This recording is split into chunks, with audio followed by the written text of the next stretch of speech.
It's the Friday Cocktail, presented by Anna Glowinski. And I'm joined on the line now by Rachel McCarthy James to talk about her book, Whack Job, A History of Axe Murder, a very delightful topic to be chatting about on a Friday afternoon. Rachel, you're a journalist and a historian, but why was it that this grim topic is the one that you felt that you needed to explore and put pen to paper on? It is a little bit funny, isn't it? That's part of what I'm exploring in the book. So my first book, The Man from the Train, was about a serial killer who stalked America from about 1900 to 1914. And that man was an axe murderer. And while I was promoting that book, I started thinking about the term axe murderer and why we kind of find it funny. And I started to investigate the whole history of the axe from that. And so I've written this book that covers really the whole history of the axe from when it was a flint hand axe up until The Shining and everything, and movies like So I Married an Axe Murderer, which is kind of why we find it so comic. And so those sort of pop influences is maybe you're saying that's why we find it funny. I'm not sure I find it that funny. Like, it is brutal. It's kind is it of not a bit joke, of a stomach churning thing to investigate? It is a little bit, it's definitely very brutal. I think anything with true crime is brutal, but especially the axe. It's so person to person. We're used to much more gun violence, drone violence these days, and those are so remote. They're at the, pull of a trigger, touch of a button. An axe is a really brutal, up close and personal instrument. It's really one-to-one. You're very close to the killers, very close to whoever they're killing, and there's a lot of blood. So it's definitely very disturbing. And I think that's part of what makes it a little bit funny is that it is so disturbing, so off topic, but also the axe is kind of old fashioned. It's anachronistic. And in an age where there's so much gun violence, so much violence from increasingly high tech sources, it's interesting to go back to the axe, which is so low technology, something we've had in our hands for so long. And where does your imagination go when you're doing research for this sort of thing? Do you get really visceral in your head imagining it, or do you compartmentalize and just turn it into the story that it needs to be? It really depends on the story, because some of these stories are really old. One of them is just, one line in Herodotus, basically, that I explore and look at the cultural associations of the axe in ancient Greece. So it really depends on the story, because some of them are quite detailed, quite bloody. Lizzie Borden, that was over 100 years ago, but we've got such detailed sources about that. Whereas others, it's pretty remote. The first chapter is about just a skull that was reconstructed from a cave in Spain. Sometimes it gets very scientific at times too. But yeah, there's definitely a lot of, but then you also get into like human sacrifices, execution, things like that. And there's definitely a lot of bloodshed and gore when it comes to that. And what can you tell us about the skull? Is that the case that was about nearly 500,000 years ago, so 500,000 years ago? Yes, 500,000 years ago. So it's a skull found in a cave near Burgos. I hope I'm pronouncing that correctly.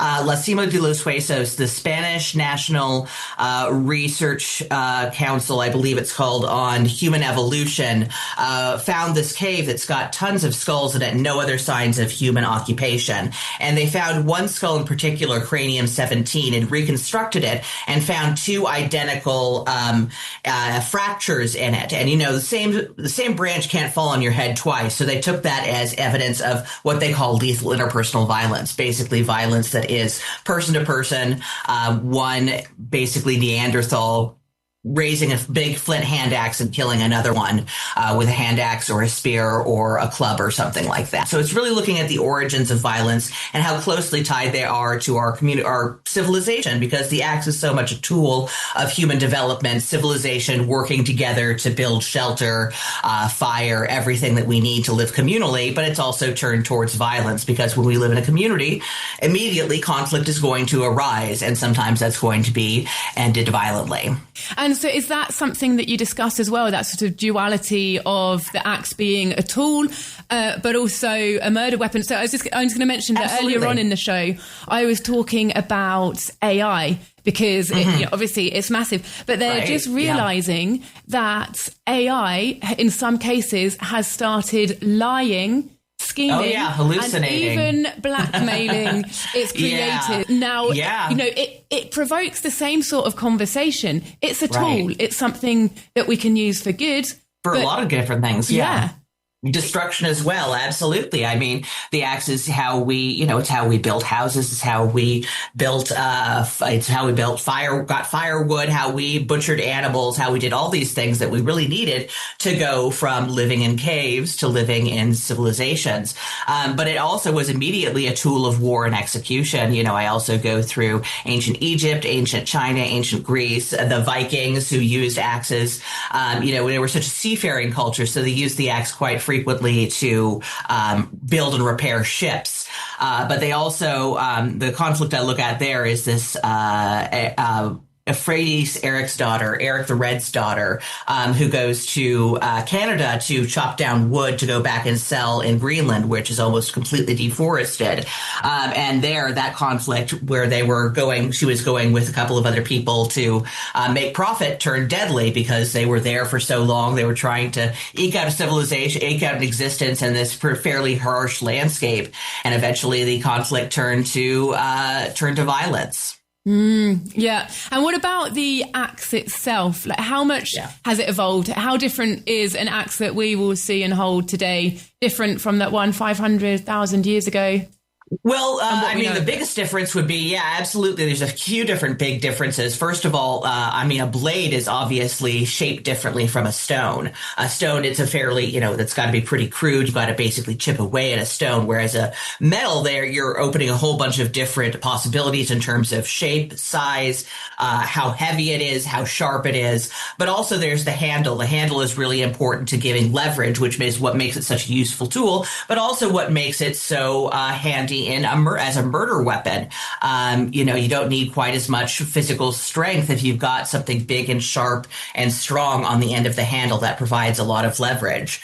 There's so many different shapes and kinds of axes. It's really overwhelming. There's hundreds of different patterns.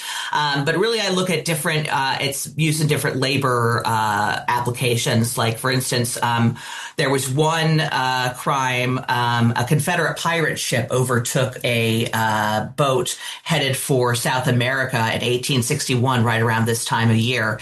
And a man used a Cooper's side axe, which is used to shape barrels to kind of to get back at the Confederate pirates who were going to sell him into slavery. So there's a lot of different applications for the axe, and that means it's in a lot of different labor categories. It was often in the kitchen, obviously often when you're chopping wood, and that just made it a really convenient weapon. And that's really what it was more than anything. That's what led to it being used in violence so often, is that it was just so convenient and so omnipresent for so long. And now, of course, we don't have as many axes around. We've got a lot of different other things. We've got chainsaws for wood chopping. Industrialization has supplanted a lot of different, we don't butcher our own chickens anymore.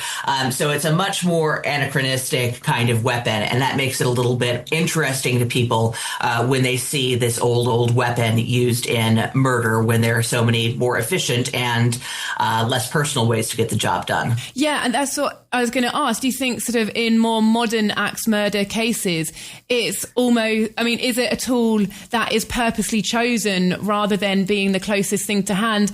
And do people find it almost a bit ridiculous because it's like it wasn't necessary? If you really had to do it, could you not have done it another way?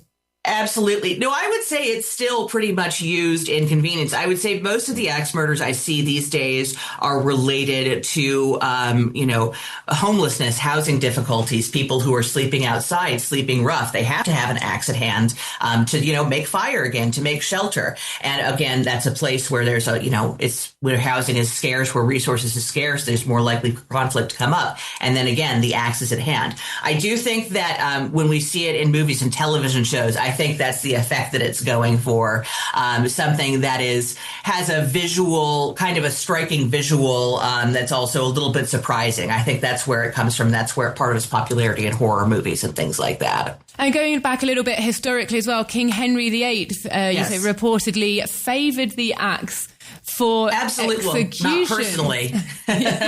Talking about being remote, he was definitely one who figured out how to use the axe for violence in a remote way. He was never personally involved. I don't think he even attended most of the executions. Yeah, he killed thousands upon thousands of people. And the axe in Henry VIII's era was kind of actually not the scariest way you could die. I mean, being drawn and quartered is a lot worse than being killed with an axe.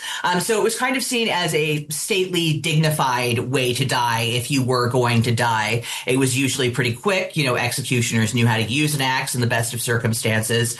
And a lot of high profile people had died by the axe, like the Duke of Buckingham, who I talk about, Thomas's More and Cromwell, things like, obviously, Catherine Howard. So it was a way that had a little bit of classiness to it, even though it was obviously a brutal way to die. And do any of these stories sort of keep you awake at night? Well, I've been, like I said, my first book, The Man from the Train, was about over 100 axe murders. It was a lot of gory stories to get through. So I'm usually thinking more about like the cultural associations and how I can make that clear to the reader. I'm afraid I've gotten a little bit past the desensitization of that. So, no, I don't really keep kept up anymore by it. But definitely when I started writing about it, it was a little scary. But knowing that it is such a sort of emotive topic, do you ever feel any sort of responsibility? Do you think that you're in any way glorifying axe murdering, or do you think it's a way of teaching people more, highlighting things and growing understanding? That's certainly what I'm trying to do. I think that's something you've always got to keep in mind when you're writing about true crime. But one of the things I like about writing about axe murder is that most of them were over 100 years ago. So you're not dealing with something fresh where there's a recent outpouring of emotions. And definitely I try to see this as a way to explore the cultural importance of the axe, because we take it so often for granted, and it's such an important tool of civilization, like I was talking about. So I definitely try to see it as a way to explore how we use power against each other, how we use violence against each other, how the state uses violence. I talk a lot about execution, obviously, but also war, and how that impacts communities. So I really try to see it as a way, as kind of a vehicle to discussing these other parts of history, how we sacrifice each other, how we, how we mete out justice, how we forgive each other. That's kind of where I end the book, is a story from Kansas City, near where I am, of a young man who did not intend to kill anyone and ended up in a desperate situation, kind of like I was describing earlier, and how, how we treat that as, and punish that, how he apologized for that and how moving that was. True crime is something that humans are always interested in. You go back hundreds of years and people are very fascinated by how people die, how the conflict that led to this kind of violence arose. And so that's kind of what I try to focus on, the humanity that connects us all. And I think the axe is a good vehicle for us because it takes us through all of human history. And we're going to start wrapping things up now, but I just wondered, have you got any more books up your sleeve, or what else is on the horizon for you? I am hoping to write another true crime book here shortly. Hopefully not, definitely not axe murder. Hopefully a little bit less murder and a little bit more like fraud is what I'm interested in next. We've got a lot of multi-level marketing schemes here in America, and I'd kind of like to explore that and explore how we kind of scam each other. I think that's a really interesting, relevant topic right now. Very much so. I'll be really interested to read that when that gets out as well, because we've got a lot of that here on the Costa del Sol in Spain as well. Yeah. It's very common. So all the best with it. Is there anything else you'd like to mention about the book before we wrap it up? What type of read is it? Who should get their hands on it? Absolutely. I think it's almost a fun beach read. It's really quick. It's not a long book. And I definitely it's not, there's a good bit of true crime, but I also focus a lot on the cultural context. So it's not too scary of a book. It's not, and it's a fun read, I think. Thank you very much. It's got a great title as well. Whack Job, A History of Axe Murder. If you'd like to read that book, you can find it on Amazon or the Talk Radio Europe bookshop. Rachel, thank you very much for joining us today. Thank you so much for having me. Talk Radio Europe. Your voice in Spain.